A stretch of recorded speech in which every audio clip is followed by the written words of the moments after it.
सहनाववतु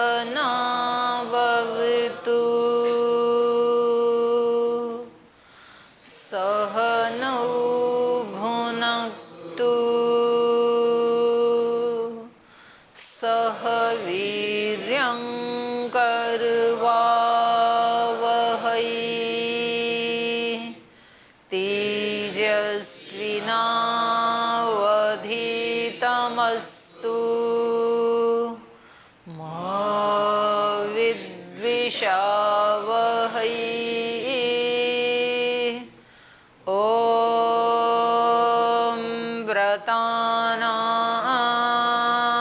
व्रतपति व्रतं चरिष्यामि तच्छकीयं तन्मे राध्यताम् इदमहमनृतात्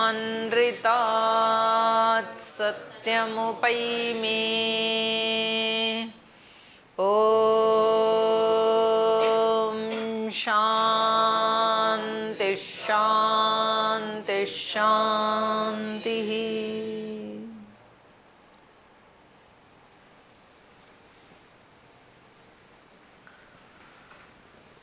तो चलिए छांदोग्य उपनिषद में सच्चे सुख की खोज,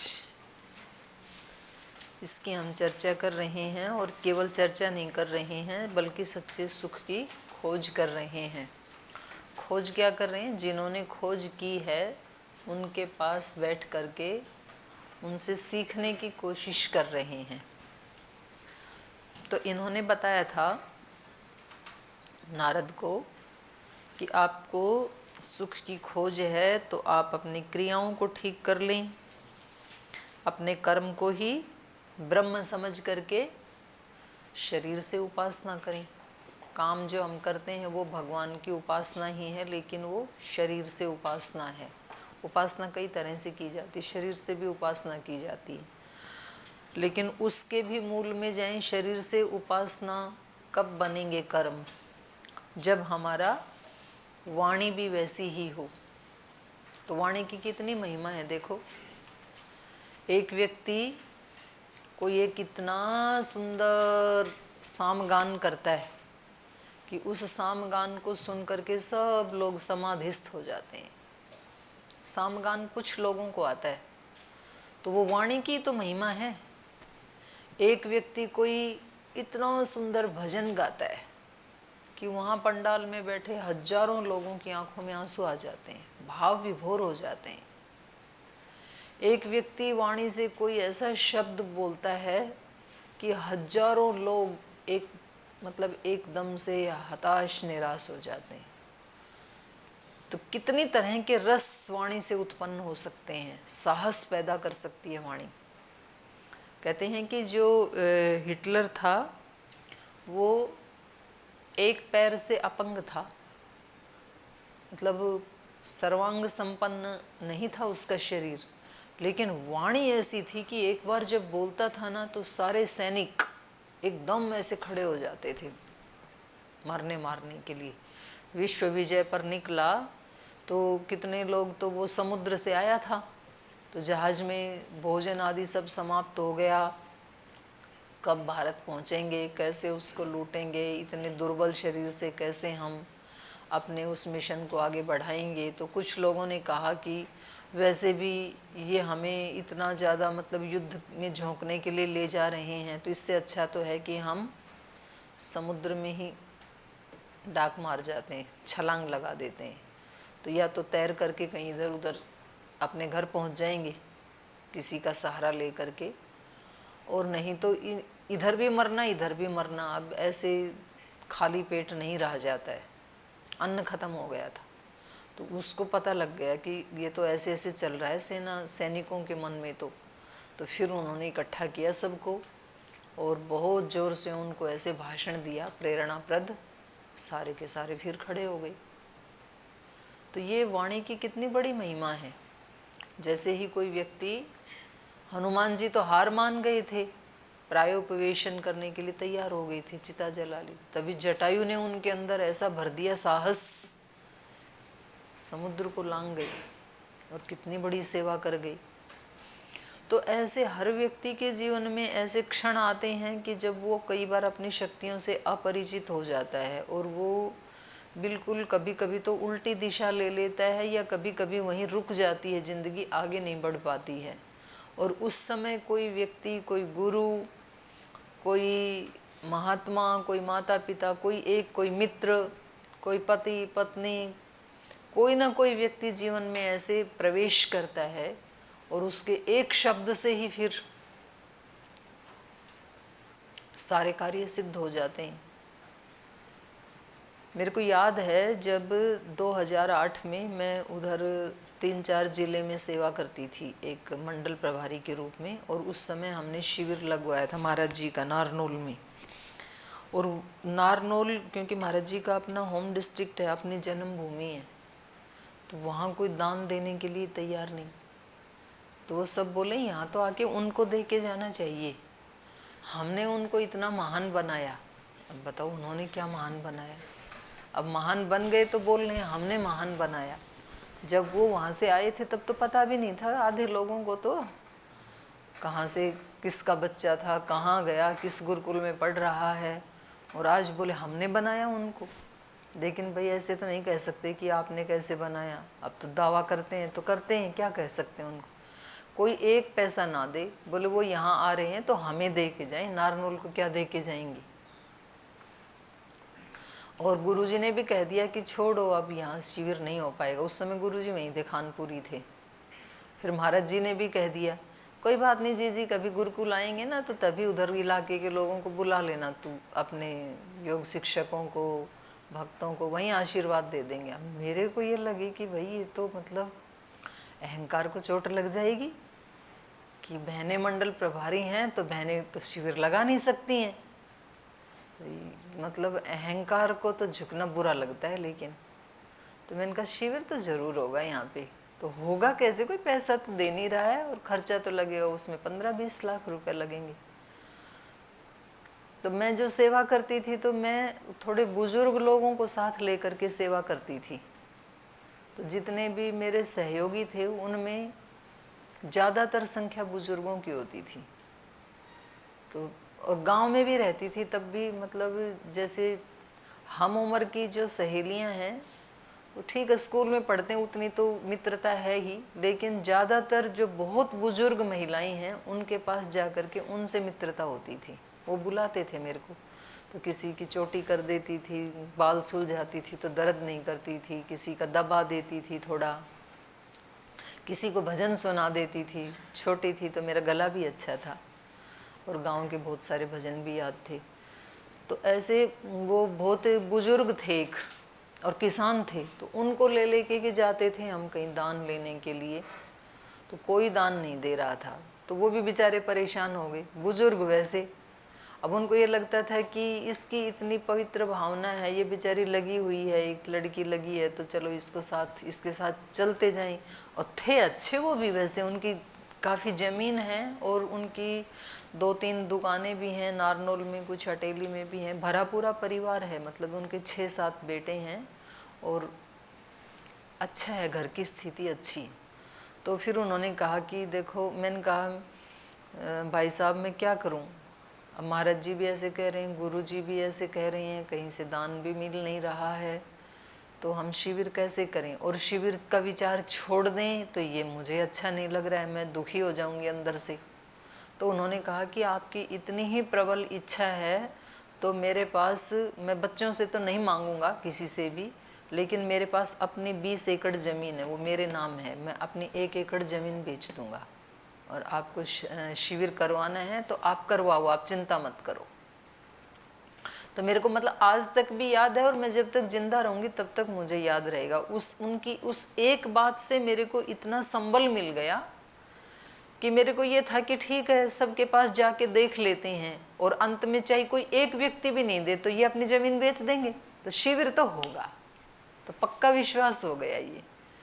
तो फिर जब व्यक्ति में विश्वास पैदा हो जाता है तो फिर उसके काम बनने लगते हैं।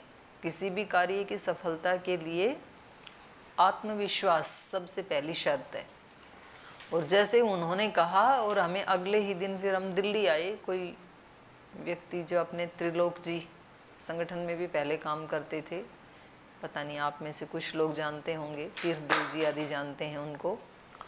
तो उनके पास गए हम अगले दिन, गुड़गांवा रहते थे वो। उनके पास गए और उन्होंने अगले ही दिन हमारे को 1 लाख रुपए का दान दिया। अब जिसको 1 रुपया नहीं मिल रहा था उसको 1 लाख रुपए मिल गई। तो हम तो बड़े मतलब खुश होते हुए आए वहाँ से। गुरुजी साथ गए थे, लेकिन गुरुजी बोले कि अब गुरुजी को पुस्तकें बनाने का शौक है। तो गुरुजी ने कहा, मैंने कहा गुरुजी थोड़े से होर्डिंग बैनर बना के लगा देते हैं, तो जब दूसरे लोग देखेंगे तो वो भी दान देने लगेंगे। बोले नहीं नहीं, स्वामी जी आ रहे हैं तो एक स्मारिका तैयार करेंगे, एक पुस्तक बनाएंगे और इसमें इन इन लोगों के लेख छपेंगे। गुरुजी ने अपनी योजना बना रखी, सारे के सारे पैसे गुरुजी ने उसमें लगा दिए। वो अभी तक भी बनी हुई है स्मारिका, इतनी ज़्यादा छपवाई। मैंने कहा गुरुजी थोड़ी सी छपवा लेते हैं। बोले नहीं नहीं, इतनी छपवाएंगे। दान लाए 1 लाख रुपए का और स्मारिकाएं छपवा दी 2.5 लाख रुपए की, और 1.5 लाख कर्जा और सर के ऊपर, बताओ। लेकिन फिर भी मैंने कहा गुरुजी 10-20 हज़ार रुपये तो दे दो। तो थोड़ा वो बजाते हैं ना गुड़गुड़ी मदारी, तो भीड़ आती है। फिर मैंने कहा थोड़ा सा तो करने दो। तो चलो दे दिया गुरुजी ने 10-20 हज़ार रुपये। हमने होर्डिंग बैनर बना के लगा दिए। तो फिर लोग, अरे सचमुच ही आ रहे हैं भाई बाबा जी। तो पहले तो लोग सोचते, बोले ये लड़की लाएगी बाबा जी को बुला के, कौन पूछता था हमें, इनके कहने से आएंगे बाबा जी, ये यहाँ सेवा करती हैं, अपने योग सिखाती हैं, ठीक है। लेकिन जिसके पास जाए उनको विश्वास ही ना हो, और फिर होर्डिंग बैनर लगा दिए तो विश्वास हो गया, वे आएंगे तो जरूर। फिर उसके बाद 1-2 व्यक्ति निकल के आए। एक दयाराम जी हैं, उनको बहुत, उनकी पूरी स्कीम, वो शराब पीते थे, मांसाहार भी करते थे, और मतलब जीवन बिल्कुल अव्यवस्थित था। और उनको हमने योग सिखाया था 3-4 महीने, उनको ट्रेनिंग दी थी मैंने उस समय, और वो बिल्कुल ठीक हो गई। तो वो अपनी तरफ से आकर के बोल जी मैं लाइफ मेंबर बनना चाहता हूँ। उन्होंने 1 लाख रुपए दिए।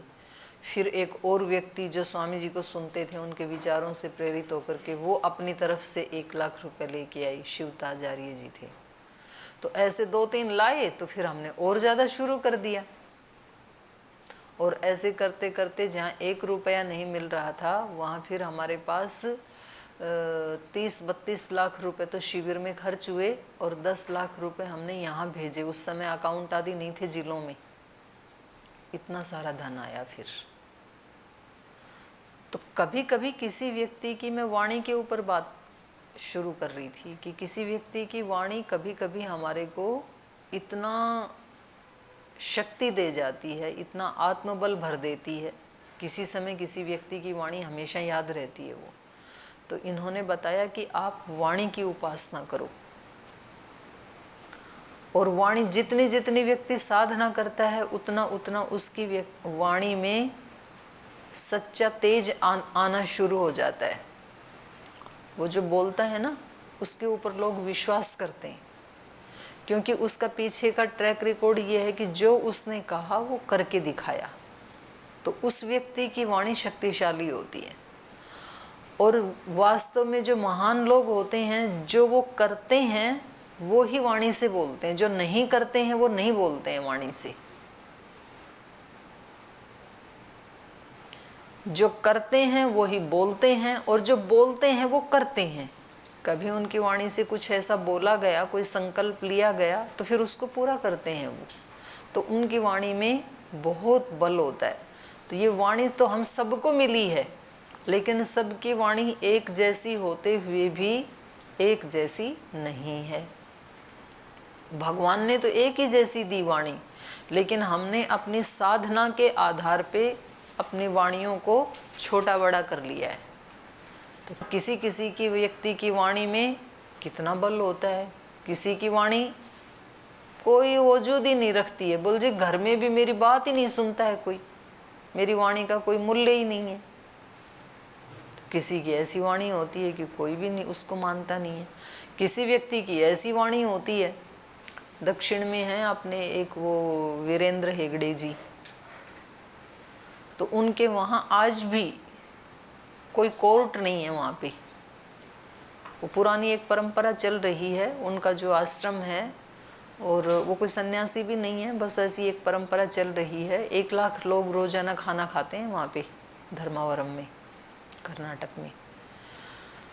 तो उससे पहले भी उन्होंने ऐसे एक अपना कक्ष बना रखा है, वो दिखाया था। बोल जी यहाँ बैठ करके जो बोल दिया इन्होंने वो ही अंतिम निर्णय है। तो दोनों लोगों की बात सुनेंगे, पहले जैसे राज दरबार में होता था, और वो दोनों की पक्षों की बात सुन के जो उन्होंने निर्णय दे दिया वो अंतिम निर्णय है। फिर उसको मतलब जिसके पक्ष में निर्णय आया वो तो कुछ नहीं ही बोलेगा, पर जिसके विपक्ष में निर्णय गया है वो भी उसको स्वीकार करता है। तो ऐसी एक परंपरा होती है। तो पहले तो डिजाइन तो यही किया था लोकतंत्र में भी, पहले तो राजाओं का होता था, उसके बाद लोकतंत्र में भी भाई गांव में कम से कम कोई एक व्यक्ति तो ऐसा होना चाहिए जिसकी बात को सारा गांव माने, और फिर उसके 4-5 सहयोगी होने चाहिए। तो पंच सरपंच ये डिजाइन किया था। अब वो सरपंच कैसे हैं उसकी बात गांव वाले तो बाद में मानेंगे, उनके घर वाले भी मानते हैं कि नहीं, ये तो देखना पड़ेगा। घर का मुखिया, गांव का मुखिया, इलाके का मुखिया, तो ऐसे ये वाणी के आधार पे ही तो बनते थे। और वाणी विचार के आधार पे, फिर किस व्यक्ति की वाणी सशक्त होगी? जिसका विचार सशक्त है, जिसका विचार महान है। तो सनत कुमार ने कहा नारद से, नारद तू कर्म को शुद्ध बनाने के लिए वाणी की उपासना कर, वाणी को भी सशक्त बनाने के लिए, तेजस्वी बनाने के लिए मन की उपासना कर। मन में जो होता है वही वाणी में आता है। और मन में तो फिर कई प्रकार के संकल्प उठते हैं, विचार उठते हैं। तो उन विचारों को भी शुद्ध करने के लिए पहले संकल्प की उपासना कर, क्योंकि संकल्प ही विचार में कन्वर्ट होता है। शुरू में जब कोई इच्छा जागृत होती है मन में, उसको संकल्प कहते हैं, और वो घनीभूत हो जाती है तो वो फिर विचार का रूप ले लेती है। और फिर बताया कि संकल्प से भी कुछ बड़ा है क्या। कल बात हुई थी कि जो संकल्पवान होता है उसकी बहुत इज्जत होती है, शिव संकल्प वाला। और वो जो संकल्प शुभ संकल्प होता है व्यक्ति का, तो बस एक बार मन में शुभ संकल्प आने की देरी है, उसके बाद तो फिर सब मनुष्य उसकी संकल्प को पूरा करने के लिए जुट जाते हैं। और सब मनुष्य नहीं बल्कि सारी सृष्टि, पेड़ पौधे भी, पशु पक्षी भी, और जो अदृश्य शक्तियां काम कर रही हैं इस ब्रह्मांड में, वो सब भी एक बार व्यक्ति अच्छा संकल्प ले तो सही अपने हृदय में, और फिर वो साधना शुरू करे तो सही उस संकल्प के लिए। देखो फिर कैसे सारी सृष्टि हमारी हेल्प करती है, कितना आनंद आने लगता है। बाह्य दृष्टि से लगेगा कि इनको तो कोई सुख चैन ही नहीं है, हमेशा ये तो साधना में ही, तपस्या में ही जुटे रहते हैं, अध्ययन अध्यापन में ही जुटे रहते हैं, सेवा में ही जुटे रहते हैं। लेकिन उनसे पूछो जो कर रहे हैं, उनको तो कितना आनंद आता है अगर वो अपने ही संकल्प से कर रहे हैं तो। और अगर किसी दूसरे ने जबरदस्ती किसी को लगा रखा, उनका अपना संकल्प है ही नहीं, तो फिर निश्चित रूप से वो बोर भी होंगे, फिर झगड़ा भी करेंगे, फिर झुंझलाएंगे भी। पर अपना संकल्प है और फिर लगे हुए हैं तो कैसा लगता है? फिर तो आनंद आता है कि आज इतनी उपलब्धि की, कल इतनी करेंगे। तो साधना में भी यही बात है, और संसार की बाह्य उपलब्धियां प्राप्त करने में भी यही बात है। तो इन्होंने कहा कि संकल्प बहुत बड़ी शक्ति है हमारे पास, तो तुम संकल्प को पहचानो और अपने संकल्पों को शुद्ध बनाएं, पवित्र बनाएं, ऊंचा बनाएं, तो आपको सुख बढ़ता चला जाएगा। तो ये शाश्वत सुख की बात हो रही है, ये टेम्परेरी सुख की बात नहीं हो रही है, अस्थायी सुख की बात नहीं हो रही है। तो संकल्प की महिमा को जान करके नारद ने पूछा कि भगवान, संकल्प से भी बड़ा कुछ है क्या? संकल्पाद भूय इति संकल्पाद वाव भूयो अस्ति इति। संकल्प से भी बड़ा है क्या? तो बोले निश्चित रूप से संकल्प से बड़ा है। तन में भगवान ब्रवीतु इति, तो भगवान वो फिर बताइए संकल्प से बड़ा क्या है। तो इन्होंने कहा चित्तम वाव संकल्पाद भूय, यदा वै चेतयते अथ संकल्पयते अथ मनस्यति वाचमीरयति ताम उ नाम्नि ईरयति नाम्नि मंत्रा एकम भवन्ति मंत्रेषु कर्माणि। संकल्प से भी बड़ा क्या है? चेतना, जागरूकता। संकल्प व्यक्ति कब लेगा? अच्छा संकल्प कब लेगा? जागरूक होगा।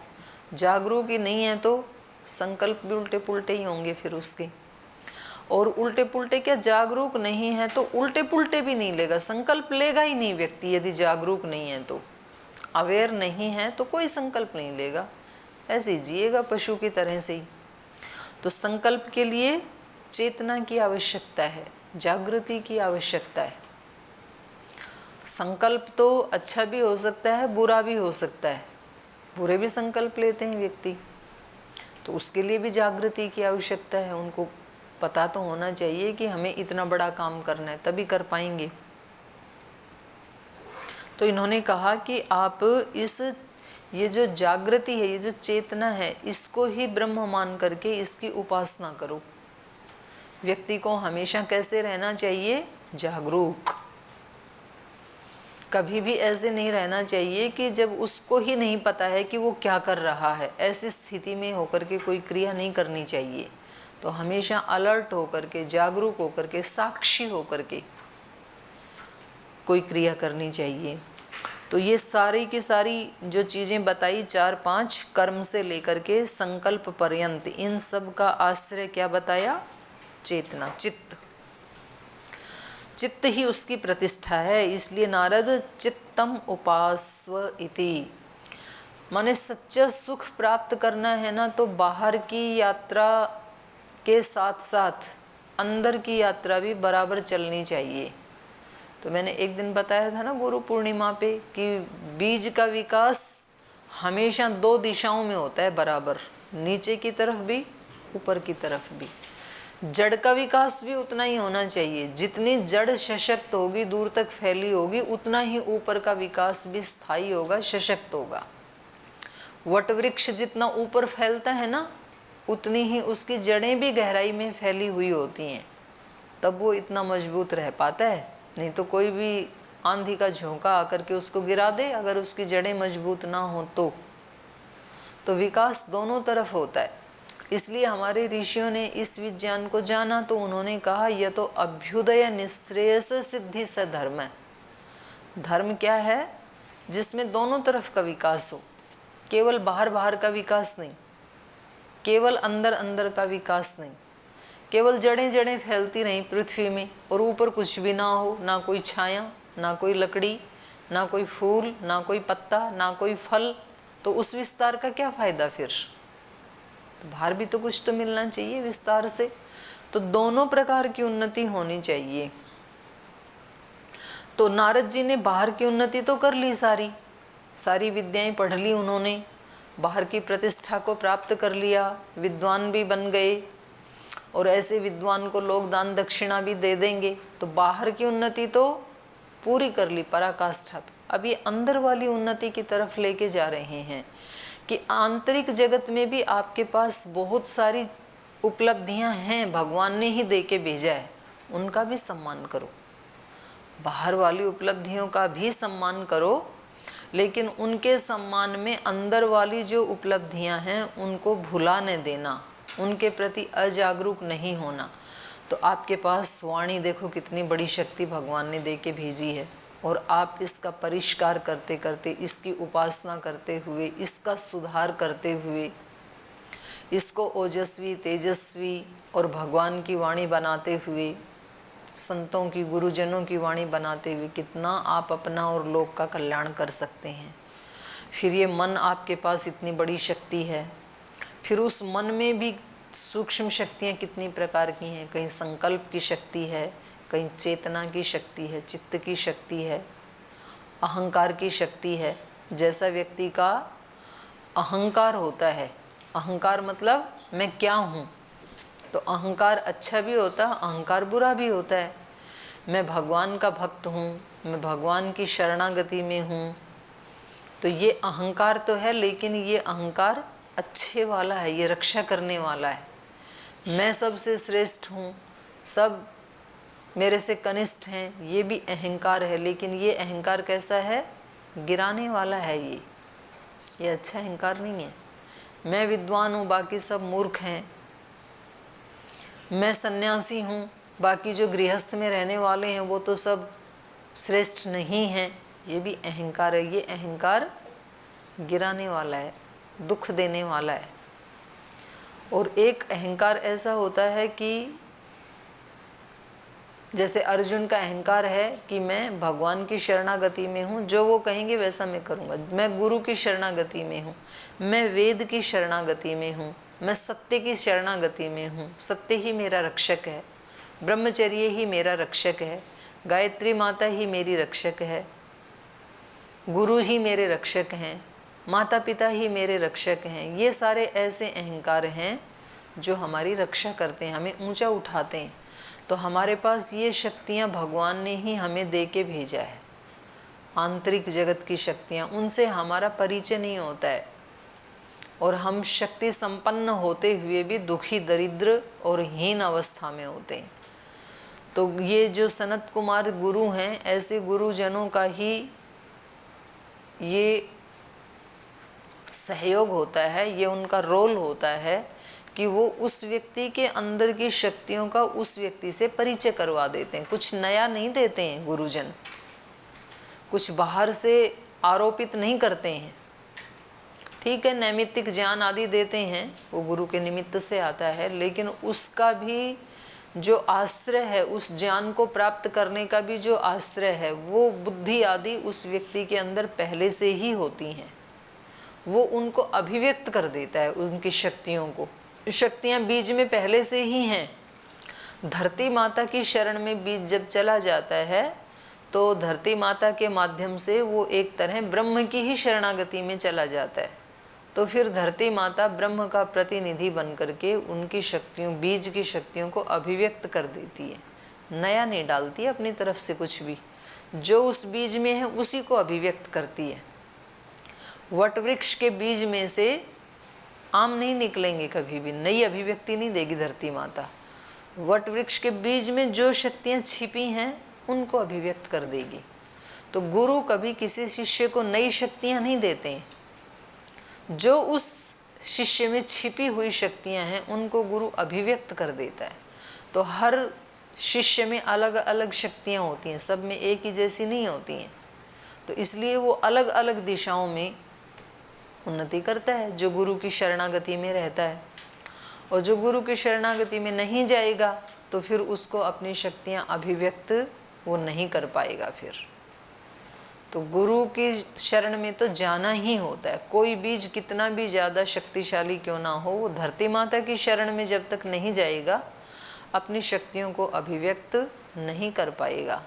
तो उसको किसी न किसी की शरणागति में तो जाना ही पड़ेगा।